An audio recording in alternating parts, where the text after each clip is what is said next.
Hello folks, Agent Artworks here, and this is continuing my series of videos titled Before the Internet.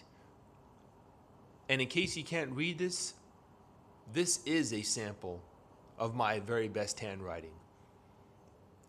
And that's about as good as it gets nowadays because I haven't handwritten anything for quite a while. But this is what this topic is covering and how disciplined and adamant the school system was back in the day that we write in what was also known as longhand. So yeah, it was like 3 lines that originally trained us, right? For longhand writing. So I'll go ahead and take a pen and kind of give a demonstration. So the top and the bottom were the two solid lines, and in between, which would negate the difference between a lowercase letter and uppercase letter. Well, that middle line was a dotted line, so you knew not to go above that dotted line regarding writing a lowercase letter, because then it would be difficult to decipher between uppercase and lowercase. And good question, what do you do if you're going below the lower solid line as to write G's and Y's? Well, that wouldn't go below the next lower dotted line below it. But when I come to think about it, I believe that there was a line space between the two. In any case, I don't want to try to make this quantum handwriting. Ooh, that might be a good business. You should get on that. But I don't want to try to make it complex. In any case, the whole point of this video is that, yes, we had to do a substantial amount of handwriting in the 80s and 90s. And it was raising us and on the professional aspect, I imagine.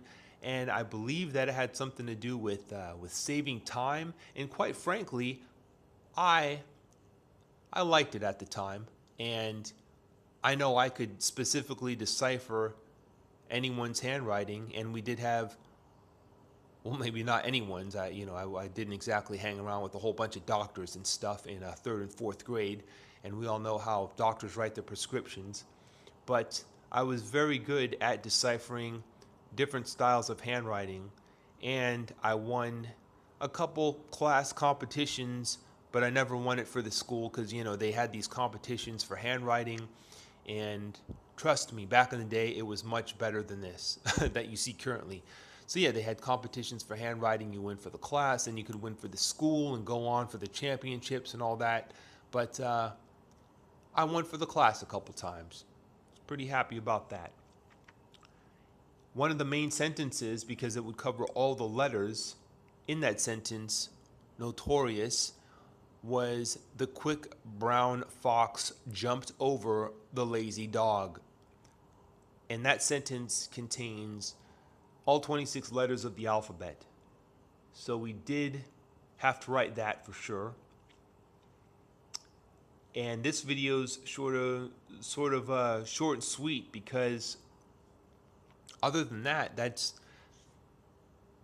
not much to it. I did write some poems that I never gave to to a couple girls. I did my best to study Shakespeare on a very minimal amount of minimal level because I was interested in poetry and still am. And there were little interesting, cool tricks as far as handwriting and or cursive regarding, for example, this P, if you look at my pen here, how you would ease up on the pressure of the ink to bring it around towards the L, and then you would ease up on that as well to bring it back down, and so on and so forth with other lettering, so you could continue with a non-stop example of writing a specific word.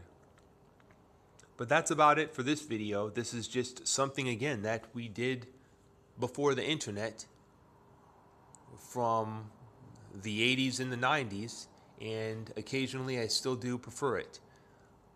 Thank you so much for watching. Please subscribe. I have many more interesting stories of how things were before the internet. And see you on the next video. Thanks again.